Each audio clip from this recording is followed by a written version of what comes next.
Le gouvernement fédéral nigérian a déclaré le vendredi 22 février 2019 jour chômé. La décision a été rendue publique mercredi par le ministère de l'Intérieur.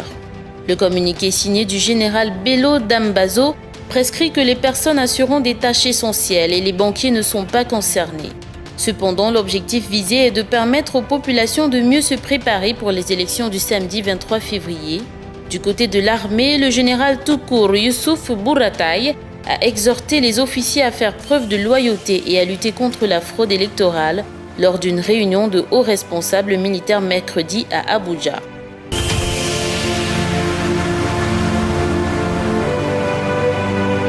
Les procédures contre deux ex-chefs de milice en Centrafrique, Alfred Yekatom et Patrice Edouard Ngaïsona, figures de proue des autorités du football africain, ont été jointes par la Cour pénale internationale mercredi.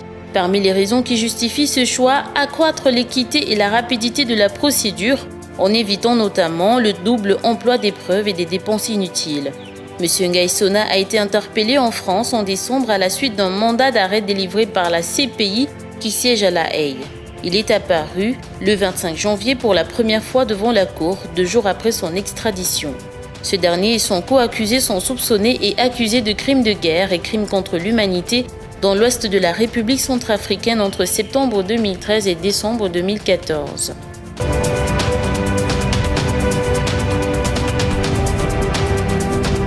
Les pays de la Troïka, en l'occurrence les États-Unis, le Royaume-Uni et la Norvège, ont tiré mercredi la sonnette d'alarme sur la nouvelle flambée de violence au Soudan du Sud.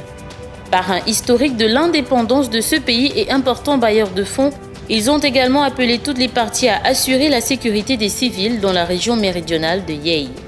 Selon les Nations Unies, des milliers de réfugiés soudanais sont arrivés récemment dans le nord-est de la République démocratique du Congo, faisant état de combats et de violences contre les civils. Par ailleurs, les derniers chiffres attribuent à ce conflit plus de 380 000 morts.